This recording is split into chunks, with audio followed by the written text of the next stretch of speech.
When I say Hebrews, I mean myself. Praying because I can't redeem myself. Five.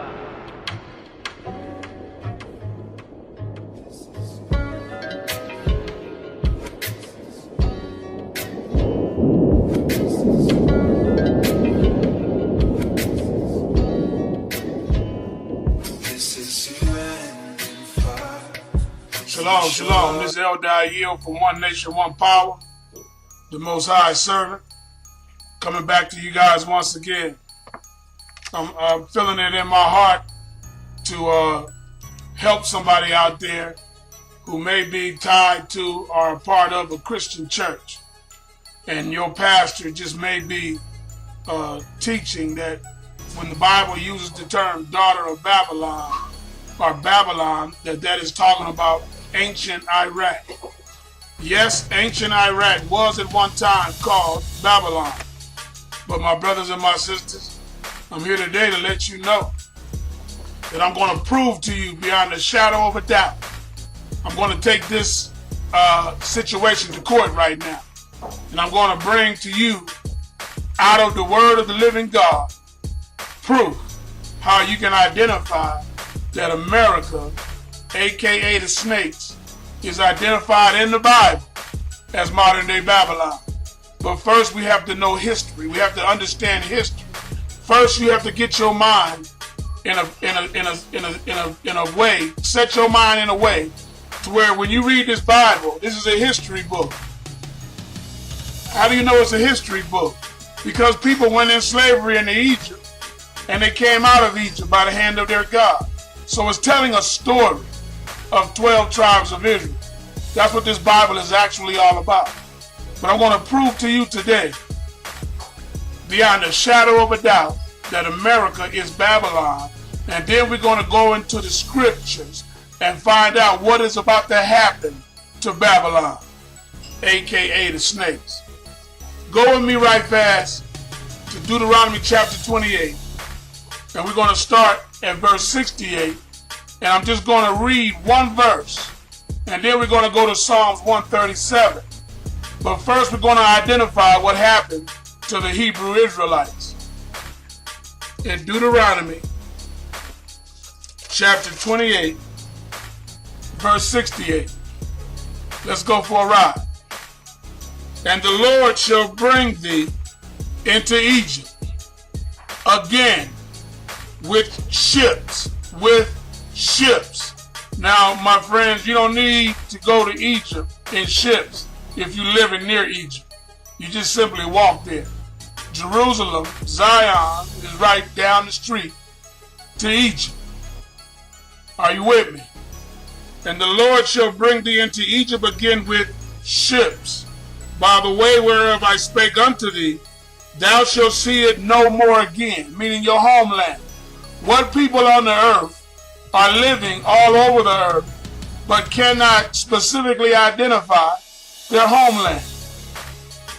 Yes, we like to say we're from Africa, but what part of Africa?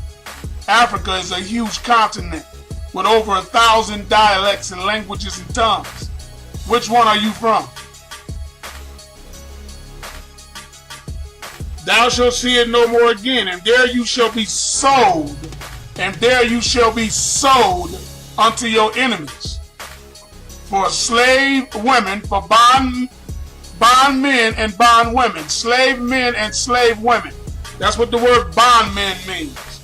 And no man shall buy you. That word buy is redeem you or save you. Now we're going to deal with this particular topic right fast. Now these people were taken into slavery and they were sold unto their enemies. Is it anywhere in the Bible where we can find what these people said once they reached this place? Once they went into slavery and once they were sold, is it anywhere in the Bible where it was prophesied thousands of years before it happened what they would say before it even happened? Let's go. Psalms 137 and 1. Psalms 137. Now remember, they were sold as bondmen and bondwomen. And no man shall save you. That's what the word buy means. No man shall buy you. It's common sense that the slaves were sold. If they were sold, somebody had to buy them, right? So that's how you know that the word buy there is not talking about buying you. It's talking about redeeming you. We had a lot of people trying to save us over the years out of what we're going through, but nobody could. We're still in this situation.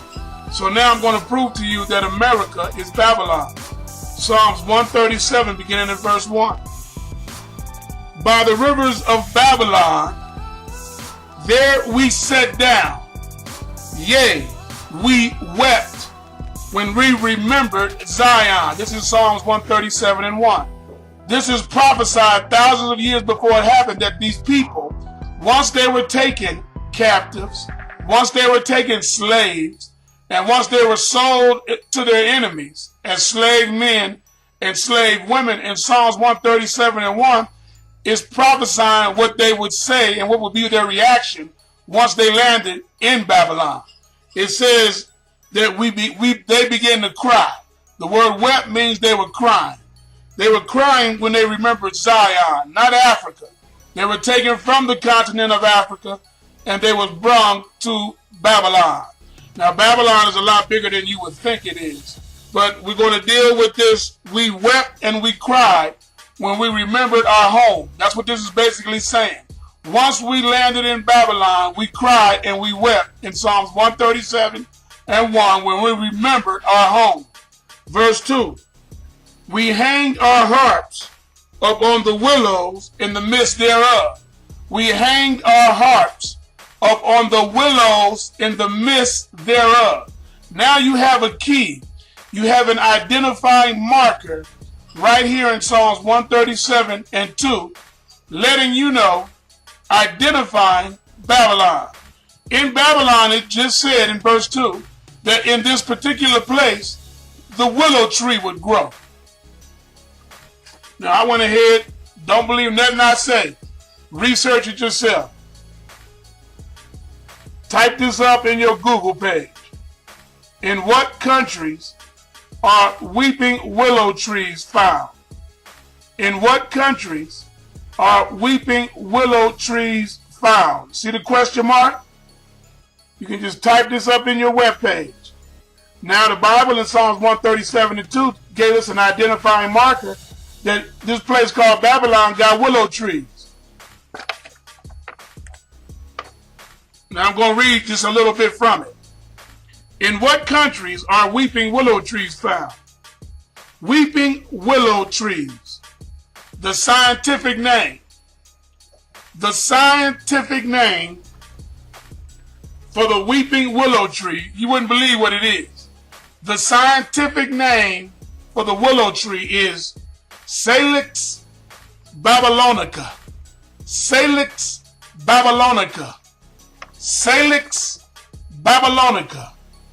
Salix babylonica. See it? Weeping willow tree. Scientific name, Salix babylonica. Are found in many parts of the world. Listen to this. Native to China. We got history that our ancestors went to slavery in China. Willow spread throughout Asia and to Europe and North America. Weeping willows are deciduous trees that drop their leaves in winter. Now, we have to understand something. North America is where we live in today. If you type in also in your Google page, willow trees on the plantations. Type in willow trees. Don't believe nothing I say. Willow trees on the plantations. Because in verse number 2, it lets you know that they hung their harps. They hung their instruments up on the willow trees. I'm going to read it again. We hanged our harps upon the willows in the midst thereof. Were our ancestors taken into slavery in Europe? Yes, they were. Were they taken into slavery in Brazil? Yes, they were. Willow trees are normally found in areas where there's plenty of rain or water. Does the South get plenty of rain or water? Type in your Google page, willow trees on the plantations, and watch what comes up. your history. Let's start at verse 3. For there they that carried us away captive required of us a song, and they that wasted us required of us mirth, saying, sing us one of those songs of Zion. In Psalms 137 and 3, it is letting us know that when they carried us away captive, the word captive means slaves. When they carried us away as slaves, they wanted us to sing for them. They go another identifying marker. Who are the people that's singing today? Who are the people that is singing for the people that put them in slavery? Who are these people? Brothers and sisters, it's that easy to identify the countries in the Bible when you put together the pieces of the puzzle. Psalms 137, 1 through 3 is breaking down who these people are that are living in a place called Babylon where the willow trees grow. Now, I want to share something with you. Satan is attempting to make sin as sweet and as appealing as he possibly can right now. He's just getting started. Before this thing is all over, all of us that is against sin will be made out to be lepers. Everybody on the planet that want to live right. Oh, come on out of here. Everybody on the planet that want to keep the Levitical laws in Leviticus chapter 18. I'm going to deal specifically with Leviticus chapter 18. Because in Leviticus chapter 18, it deals with family life. It deals with the laws that men should keep as they raise their family. Like they shouldn't be sleeping, a man shouldn't sleep with his daughter. A man shouldn't sleep with his wife's sister. If you read Leviticus chapter 18, and I had this conversation with a brother not too long ago when he expounded to me that the laws of God are done away. So I just simply asked him, do he sleep with his mother? He said no. I said, would you sleep with your daughter? He said no. I said, how about your boys? He said no. I said, well, you are actually keeping the Levitical laws, which are the moral laws of planet Earth. He said, man, I never really thought about it like that. I said, I know it. Everybody that is taught that they don't have to keep the laws of God are actually keeping the laws of God, but they don't understand that the laws of God are laws of morality, and that is what governs the earth. This is what the Satan is after right now. He's after the laws of God to overturn them. That's right. So you can sleep with your dog. So you can sleep with your cat. So you can sleep with your goat. This is what Satan is attempting to do right now. That's right. Transgender. He's doing everything to go against the very laws of Leviticus chapter 18 right now, brothers and sisters. When you look into the world and you begin to see what the debates are over, think how foolish this is. Where would this lead? Let me tell you where it will lead. When you move the bar that marriage is between a man and a woman, you've opened up the gates of hell. Because now a man can marry anything. A cow, goat, dog, camel. That's right. That's right. They're already doing it over there in Holland. That's right. They already got brothels where people can go in and do the things that are unseemly. That's right. Unseemly. So my friends, you are actually walking and keeping the laws of God if you are walking in any form of morality. So once again in Psalms 137 verses 1 through 3, we can identify that the weeping willow tree grows in North America, Europe, and in China. All of the places that these people were taken captive. Spain, that's right. Greece, that's right. Portugal, all of the places, North America, where the weeping willow grows. In your search engine, simply type in willow trees on the plantations. This is your history, African American, right here in the Bible. Those that carried us away captive required of us a song. Once again, are we still the singers in America? Who are the great singers? Prince just met his demise. They called him an icon. Why did they call him an icon? They called Whitney Houston an icon. That's right. Aretha Franklin is an icon. We are those people spoken of in Psalms 137 and verse number 3. They also require of us laughter. How many black comedians is it out there? Those that carried us away captive required of us a song, and they required of us to tell jokes.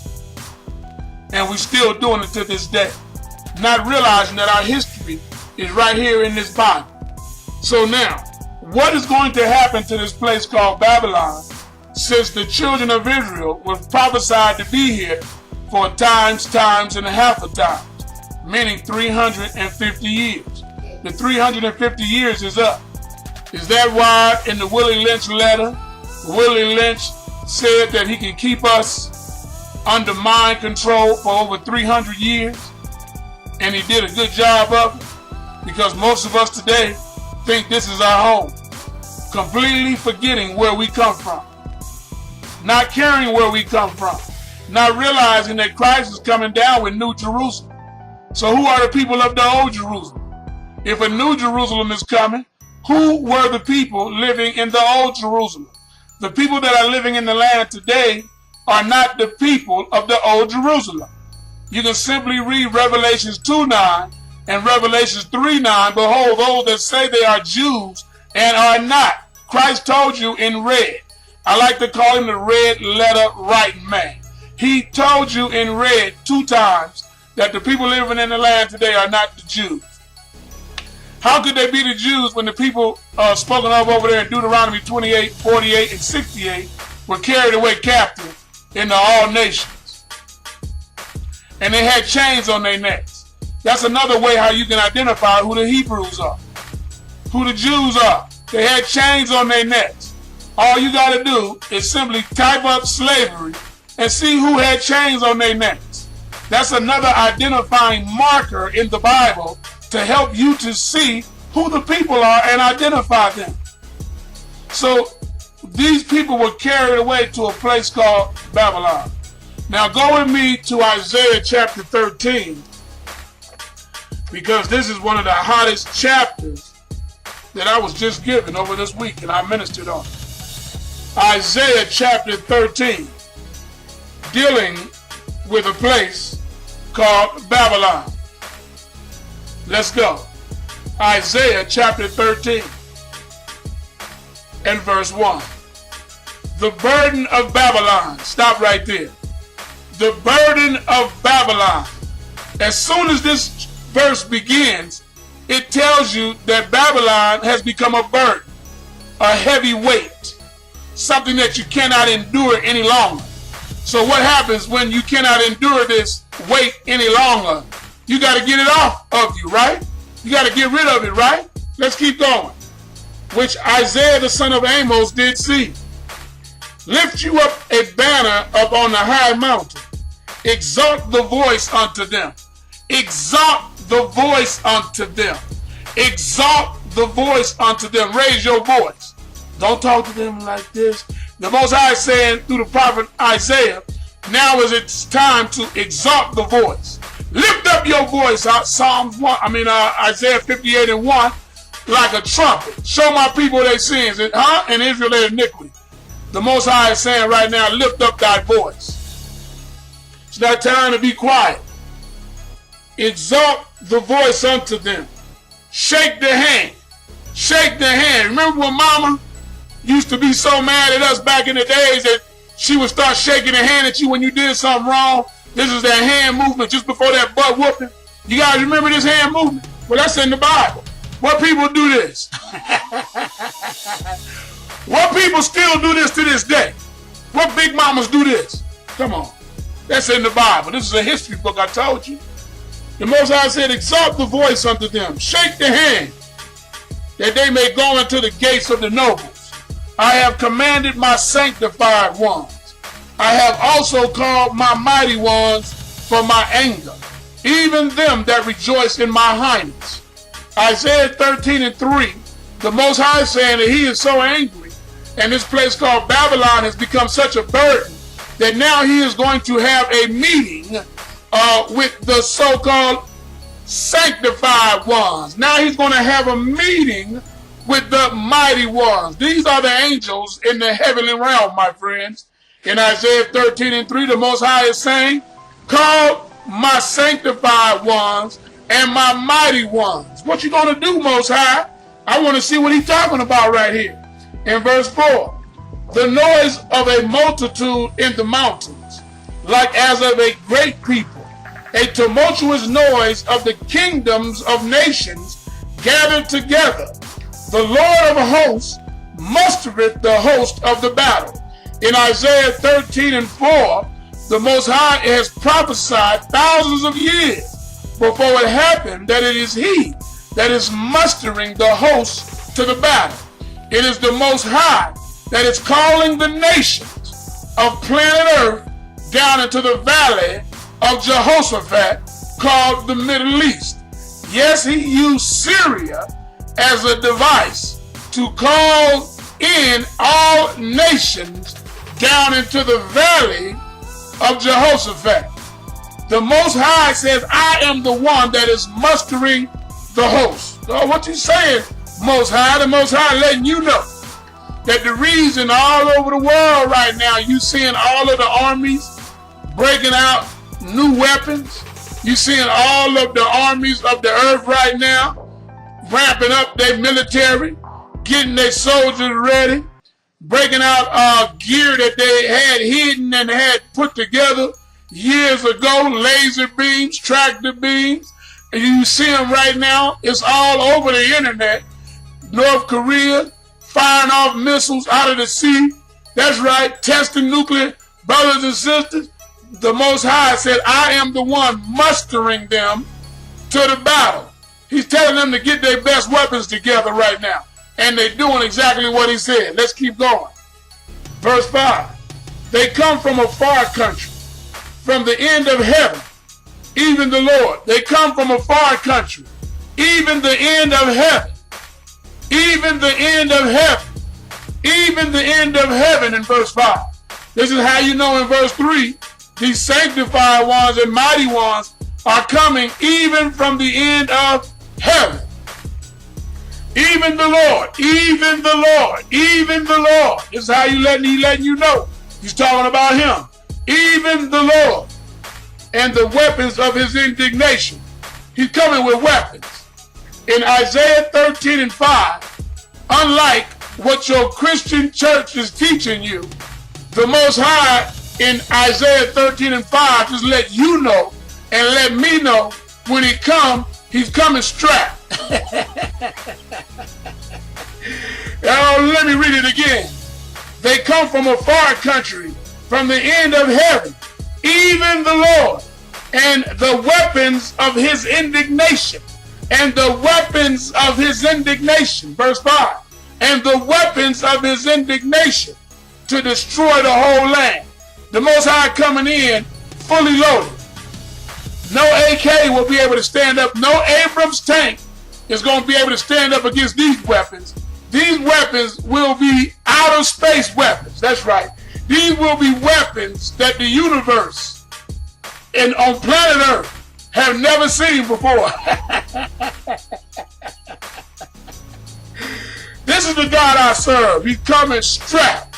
And it won't be a 45, it won't be an AK, it won't be an AR-15, won't be an Abrams tank, won't be an F-14, won't be an F-15, won't be a drone, come on out of here, won't be an aircraft carrier, it won't be a battleship, it won't be a submarine. The Most High say, I'm coming in with my weapons.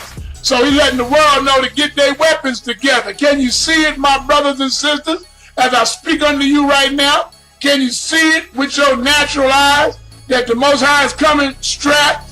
He's coming with heavy weapons and artillery. He's letting the world know.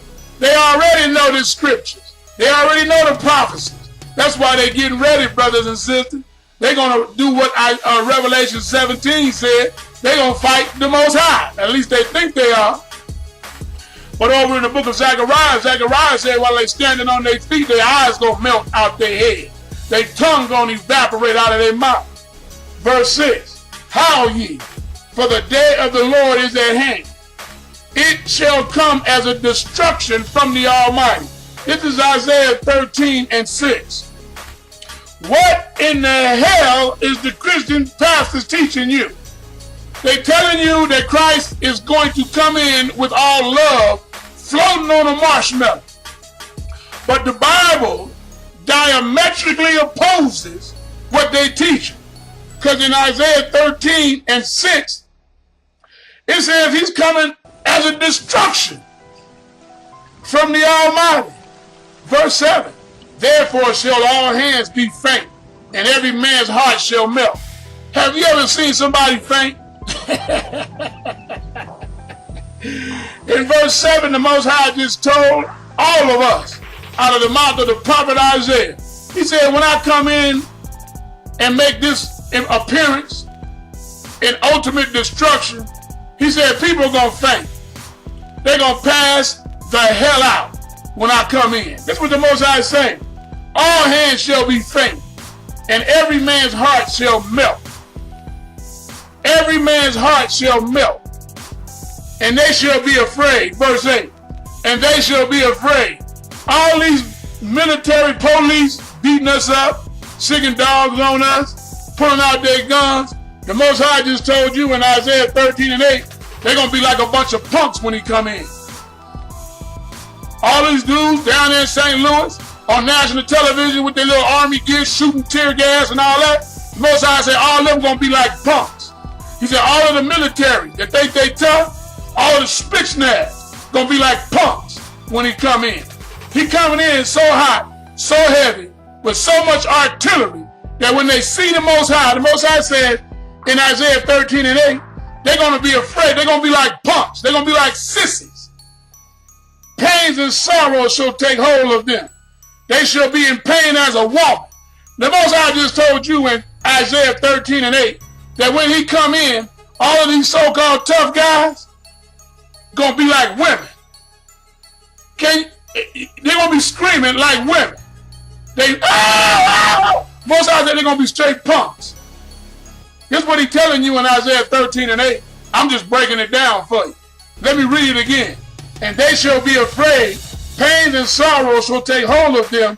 They shall be in pain as a woman that travaileth.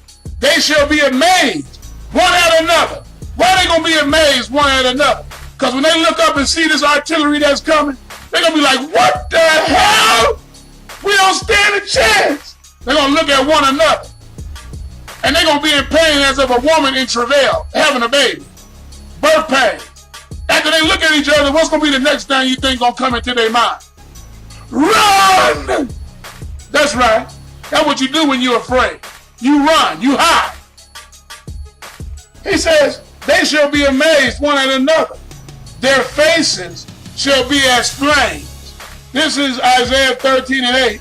The Most High prophesied through the mouth of Isaiah that when he returns, the militaries of the earth faces shall be as flames. This goes with the book of Zechariah when the Most High says that when he comes in, that their eyes gonna melt out their sockets, that their tongue gonna melt out their mouth. Why? They will be like flames. He's not coming back to talk nice to you, sinners. He's not coming back to talk nice to you, Russia, Babylon, America, China, North Korea, South Korea, Egypt, Saudi Arabia. He's not coming back. Iraq, Iran, all of these nations. The Most High, through the mouth of Isaiah, is saying, when I return, your faces shall be like flames. That's right. Verse 9. Behold, the day of the Lord cometh, cruel, both with wrath and fierce anger, to lay the land desolate, and he shall destroy the sinners thereof out of it. The Most High just promised in Isaiah 13:9. He says, the day of the Lord shall be cruel. So why is everybody praying that the rapture happen? When the Most High just told you The day of the Lord shall be cruel. It shall be as when a man flees from a bear and a snake met him. The day of the Lord shall be cruel. Do you know what the word cruel means? You need to Google it. Google up the word cruel. That means that there'll be no mercy. There'll be no grace when the Most High returns.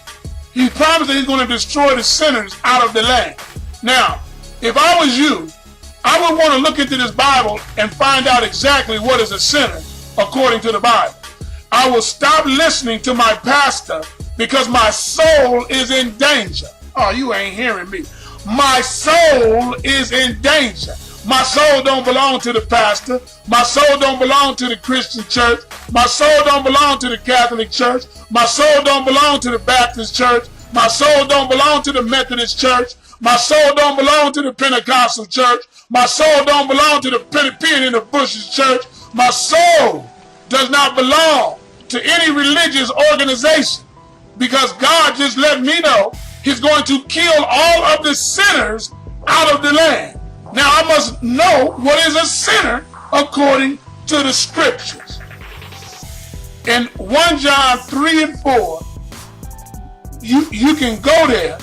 It identifies and tell you what a sinner is in God's eyes. Not a sinner in my eyes. Not a sinner in the Baptist church's eyes. Not a sinner in the Catholic church's eyes. Not a sinner in the Methodist church's eyes.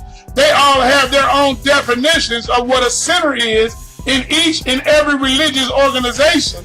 They identify sin like they want to identify sin.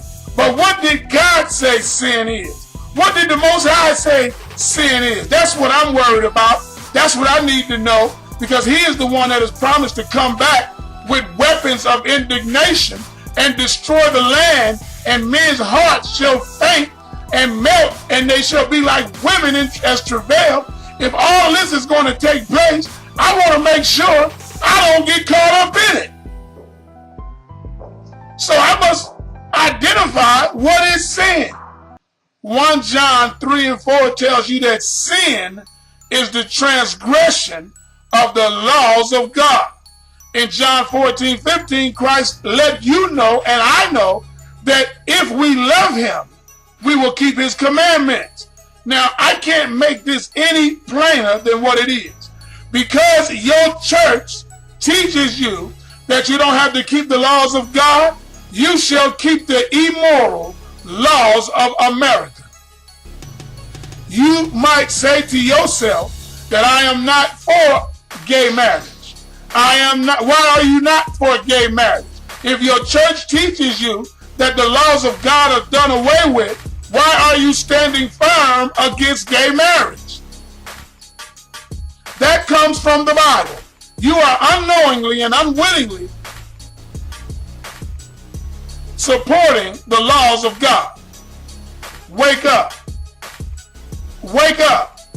If you are totally against a man who is made up like a woman to go into a woman's bathroom, you standing against that, Christians. Not realizing you are standing on moral ground that is written in Leviticus chapter 18. You are defending the very laws of God that you say you don't have to keep. Does that make any sense? Think about what comes out your mouth. You are actually defending the laws of God without actually keeping the laws of God. Let's continue. For behold, the day of the Lord cometh, cruel, both with wrath and fierce anger, to lay the land desolate, and he shall destroy the sinners thereof out of it. For the stars of heaven and the constellations thereof shall not give their light. The sun shall be darkened in his going forth, and the moon shall not cause her light to shine.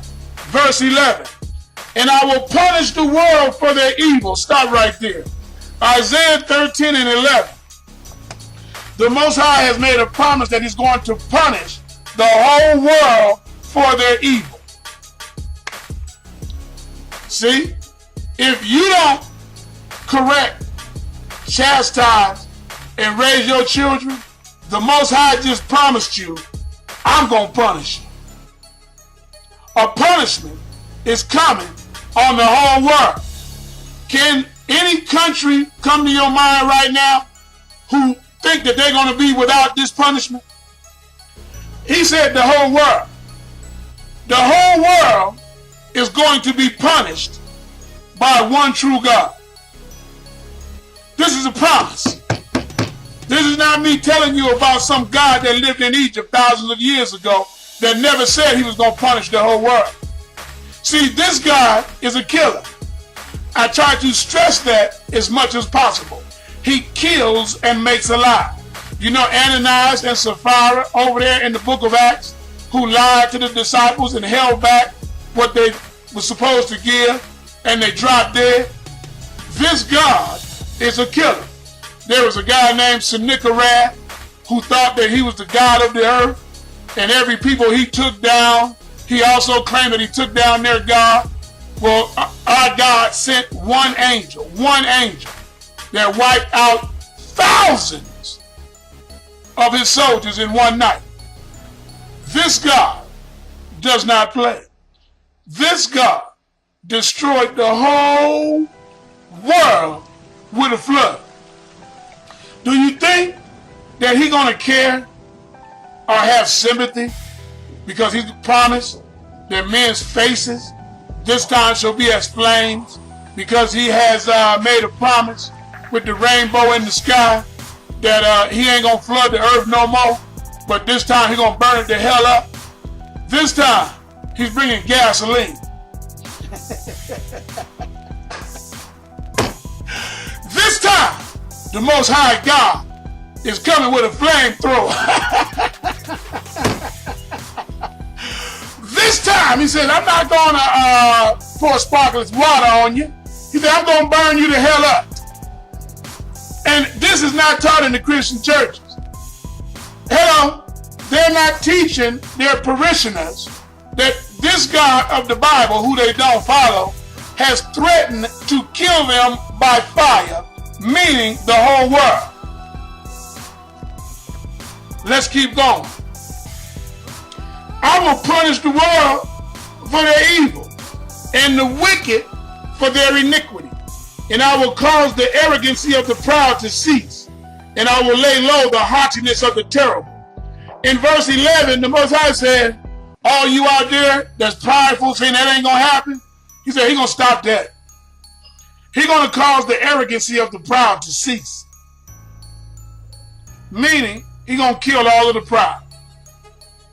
Everybody walking around in that pride, the Most High just promised he's going to kill you. This is how you're supposed to read the Bible, brothers and sisters. You don't read this Bible as if it's talking about somebody 10,000 years ago. This is a future prophecy. Has the world ever been punished at one time? Has the whole world ever been punished at the same time? Every country on the planet punished at the same time. Well, that's what he has let you know in Isaiah 13 and 11, that when he come back, men are going to faint and their hearts going to melt and they're going to be like women. So all these tough guys, all these police killing us, the Most High said, don't worry, they're going to be running like cowards in a minute. They're going to be screaming and hollering like little women. That's right. Draws shall be full of dookie. That's right. When the Most High returns, ultimate fear will stricken the planet. Why? Because their weapon's not going to work. But at the same time, in verse 12, the Most High has promised that I will make a man more precious than fine gold, even a man than the golden wedge of Ophir.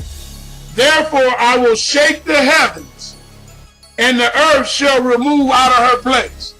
Brothers and sisters, in Isaiah 13 and 13, the Most High said the earth is going to remove out of her place. I don't know about you, but I grew up in California, and I remember the earthquake of 72. You were unable to stand up on your feet because the ground moved like an ocean. Now, if the whole earth is going to remove out of its place, I can guarantee you that the arrogancy of the proud shall cease. If the whole earth is going to be removed out of its place, the last place I would want to be is underground.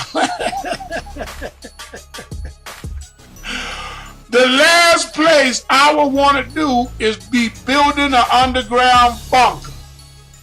If the whole earth remove out of its place, that means all of those underground bunkers shall become tombs. They will become burial vaults. Do you hear me out there? So, all your plans on trying to hide from this ain't gonna work. The Most High promised in verse 12 that he's gonna make a man more precious than fine gold. How is gold made? Gold is made through heat and fire. The Most High is promising in verse 12 that as these flames come, that's right, as these flames come upon the earth, that at the same time the righteous shall be made like fine gold. This is a promise of the Most High.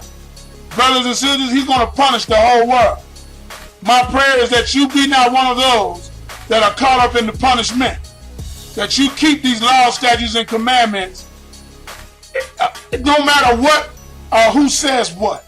That you stand firm on these laws, statutes, and commandments, because this is your hedge of protection spoken of in Job 1:10. This is the only thing going to get us through this, is us keeping the laws, statutes, and commandments of God and living a moral and clean life. Not sleeping with our children, not sleeping with our mamas, not sleeping with our daddies, keeping the moral laws of God. This is what's going to keep us in such a time as this, my friend. Once again, the Most High has promised that Babylon, aka America, the place where the slaves were taken and yokes of iron were put on their neck, the place where the willow tree grows, that he's going to punish this place. Be not partakers of her sins, my brothers and sisters. Revelations 18:4. Come out of her, my people. Come out of her wicked ways. Come out of her wicked clubs. Come out of her transgender nightclubs. Come out of her, my people. That's what the Most High is telling us right now. Come out of her, that you be not partakers of her sins. Because Babylon is about to become a cage for every unclean and hateful bird. A cage, my brothers and sisters, is something that keeps something locked in. If you think that those arches of Paramount, Syria, that were put up in New York and London, England, are not going to allow Babylon to become full of unclean spirits, you haven't seen anything yet. And if we live here, and then that there is going to become a cage of every unclean and hateful bird, that means we locked in with them.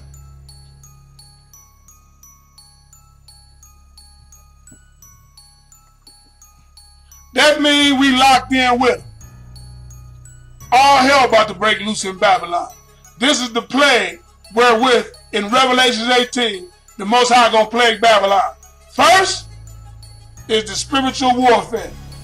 Suicides going up, murder going up, you hearing me? Homosexuality going up. Everything that is against the moral laws of the Most High God shall explode. And then maybe you Christians will think to say within yourselves, we must keep the laws, statutes, and commandments of the Most High God. Because the whole world is about to be punished for their evil. This is Eldai Yield for One Nation, One Power. I hope that I showed you in Psalms 137, 1-3, that America is Babylon. And that Babylon is soon to be destroyed. Shalom. Because I can't redeem myself. 5.